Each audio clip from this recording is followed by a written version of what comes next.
Christmas, 1968, when man first cut the silver cord of Earth's gravity to orbit the moon.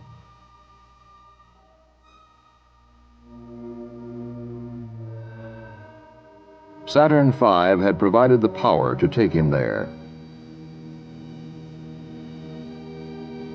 The command and service modules had sustained him. But man cannot begin his mastery of the moon until he can land on its inhospitable surface and take off again. To do this, he needs the third basic piece of hardware, the Lunar Module. The Lunar Module is a new concept designed exclusively for use in the vacuum of space. A two-man taxi used as a shuttle between the lunar surface and the orbiting command module. But before men can use the Lunar Module as an operational lunar spacecraft, it must be tested in space, first in Earth orbit. This was the primary purpose of Apollo 9, the third manned Apollo mission. Jim McDivitt, Dave Scott, Rusty Schweickart, three men to qualify this new machine, to make ready for the moon.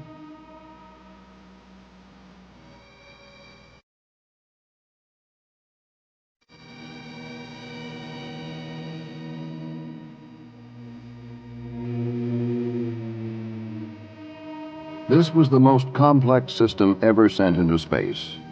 First, the Saturn V, 7.5 million pounds of thrust from its first stage alone, over 3 million working parts. Then the Lunar Module, well over 1 million parts. And the command and service modules, over 2 million parts. 35 seconds in counting. March 3rd, 1969, the countdown for the launch of Apollo 9 was underway. Each piece checked out before launch. Computer monitors, 20 seconds. Guidance release, 15, 14, 13, 12, 11, 10, 9. We have ignition sequence start. 6, 5, 4, 3, 2, 1, 0. All engines running. Commit. Liftoff. We have liftoff at 11 a.m. Eastern Standard Time.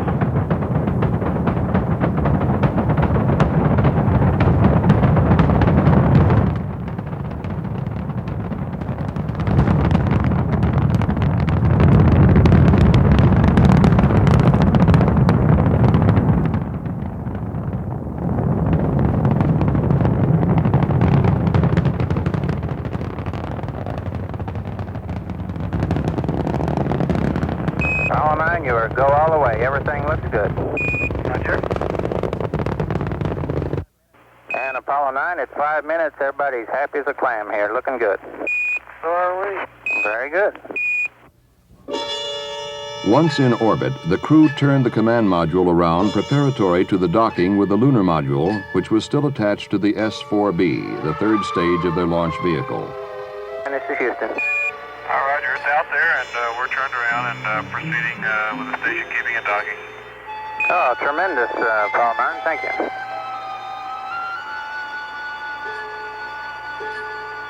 Go, Apollo 9. We're about 25 feet now on the closing point. Copy.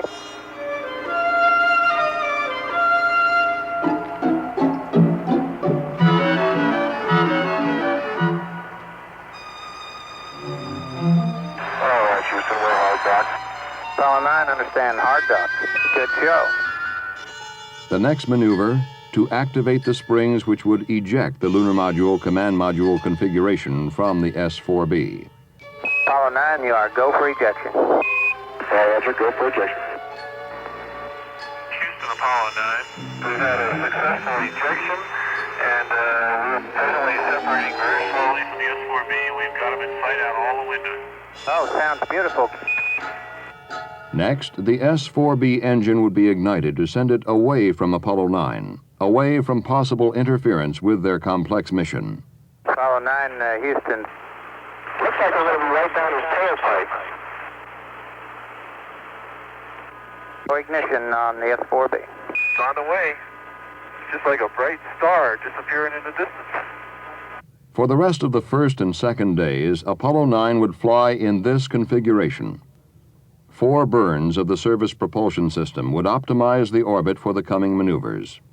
These burns could be roughly correlated to the mid-course corrections of a lunar mission. Then, on the third day, the crew cleared the tunnel connecting the command and lunar modules of the probe and drogue docking mechanism. This would open the tunnel for the transfer of McDivitt and Schweickart from the command module to the lunar module. Houston, just for info, tunnel clearing went pretty much according to plan. Apollo 9, Houston's reading you loud and clear. All right, Roger, I know a little piece of info for you. The drogue looks as good as new. Roger, Apollo 9. With 2 spacecraft now in operation, new code names were introduced. The cone-shaped command module known as Gumdrop, the insect-like lunar module called Spider. Throughout the day, McDivitt and Schweickart would test every system of the lunar module. The major event of the day would be a burn of the lunar module descent engine. This engine, which will eventually be used for the actual lunar landing, would be under the manual control of Spacecraft Commander McDivitt for a large portion of the burn. Okay, there's ignition. Now, McDivitt put on a virtuoso performance, playing the throttle of the lunar module, each variation of thrust a note in a technological symphony. Starting the throttle. 40%. Going down to 10%. Coming back up to 40%. Coming back down to 25%. Back up again. Okay, coming up to 40%. Throttle profile is complete. Just let it sit there. The engine so necessary for the lunar landing had performed flawlessly. Another burn of the service module engine would complete the day. But first, McDivitt had a message. Okay, I've got to get something to eat. All I've had so far today is a little bag of fruit salad. I'm about to starve to death. Roger. It had been a busy time for the crew of Apollo 9, but it was only the beginning. The next day, McDivitt and Schweickart returned to the lunar module. This time, Schweickart opened the front hatch and stepped onto the front porch, the first all-up test in space of the Portable Life Support System, or PLSS, and the suit to be worn on the moon. Okay, Spider, Gumdrop. The hatch is open. No sweat. It just swings like it ought to swing. Hey, I can see Rusty's foot. Can you see me wiggling my toes? Schweickart was attached to the lunar module only by a safety tether. With his own life support and communication systems, he was virtually an independent one-man spacecraft. His call sign as the third link in communications, Red Rover. Oh boy, what a view. That's spectacular. It really is. Alone in the command module, hatch opened, Dave Scott also had work to do. Okay, Dave, come on out. Okay. I'm gonna let the camera run here. Taking pictures of everybody taking pictures. Yeah, you want to retrieve a sample? Right, that's a good idea. Now, both Scott and Schweickart were retrieving experimental thermal samples attached to the exteriors of the lunar and command modules. Because of Schweikart's upset stomach the previous day, his extravehicular transfer from the lunar module to the command module, to be used if the transfer tunnel were blocked, was curtailed. But the remaining EVA, which lasted for 37 minutes, demonstrated not only that an extravehicular transfer was possible, but gave a good workout to the spacesuit and life support system that will later be worn when exploring the surface of the moon. It had been another long, hard day, the first and only EVA scheduled for Apollo until the exploration of the lunar surface. But the next day was the biggest test of them all. With McDivitt and Schweickart in the lunar module, Scott alone in the command module, the 2 vehicles undocked.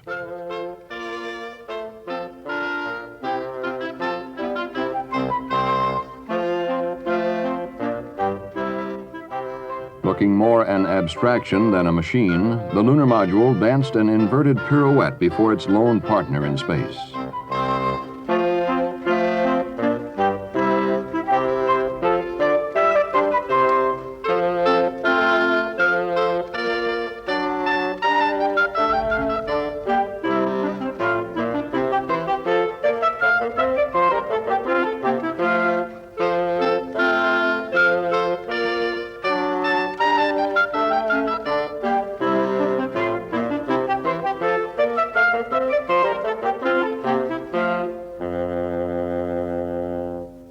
Firing its descent engine, the lunar module would pull away from the command module to a distance of about 100 miles.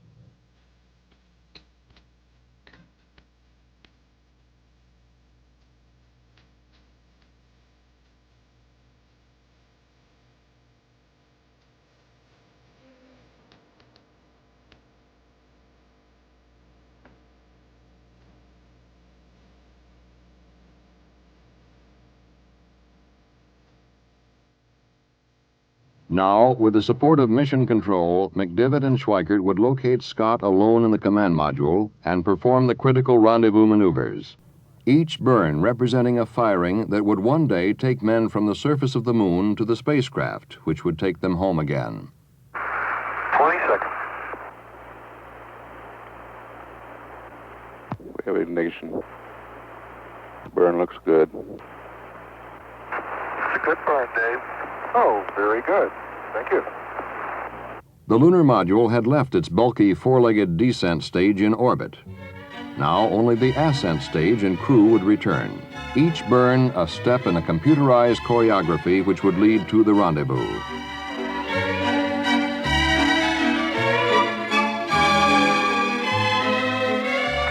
I see him out there, coming in the sunlight. Great. You're the biggest burn fully exhibit star I've ever seen. Okay, we're 5 feet per second, about 610 feet. Okay. But you're upside down again. Yeah, I was just thinking one of us isn't right side up.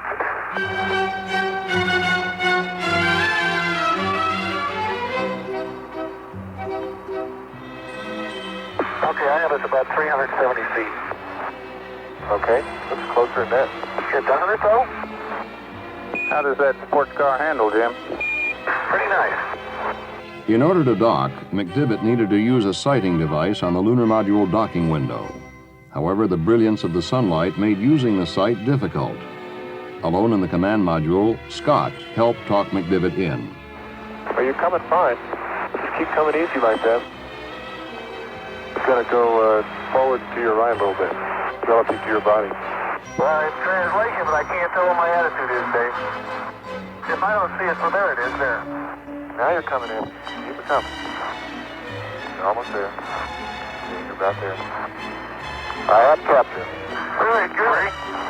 Okay. Why don't you take a break for a while? Man, when I take a break, I'm going to bed for 3 days. It had been a full 5 days, but the lunar module had checked out beyond expectations. In all aspects, it seemed ready for the moon.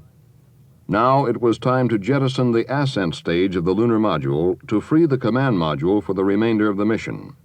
When a safe clearance had been established, the final test, the ascent engine of the lunar module was ignited to burn until its propellant ran out. The crew of Apollo 9 watched as their lunar module, now crewless, arced away from them. Hey, let's really move around. I hope I didn't forget anything on board it. He's sure a long ways away. For the last 5 days, the flight of Apollo 9 settled into a routine of picture-taking and observations, with an occasional burn to refine the orbit.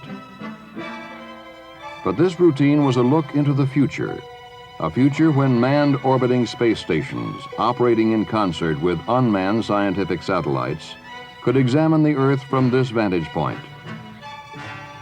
When cameras such as those on Apollo 9 will take multiple spectrum photographs from visible light through the infrared, locating hitherto untapped geological and biological resources.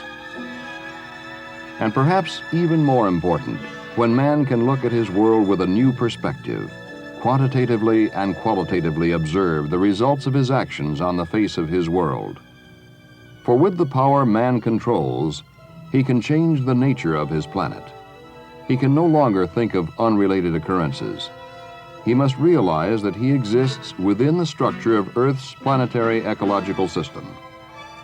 He can observe with this new technology the results of his interaction with his environment. Water pollution on the coast of the United States. Air pollution of a major city. The results of damming a river, of irrigating a desert.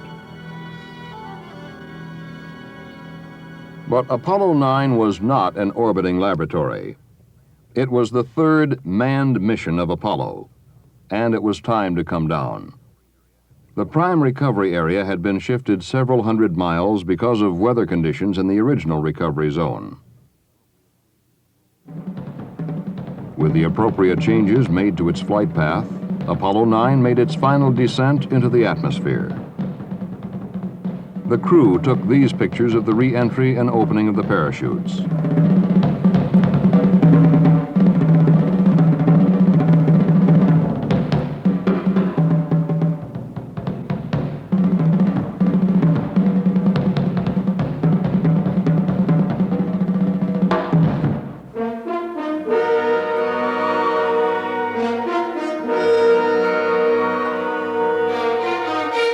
The 10-day mission of Apollo 9 had met all its major goals.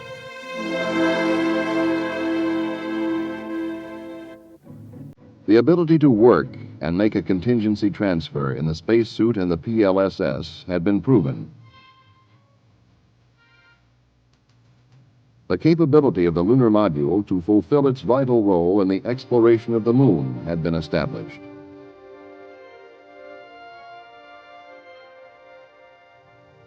The flight of Apollo 9 showed that we are indeed ready for the next step in meeting what may be the most significant challenge of our time, the conquest of the Moon.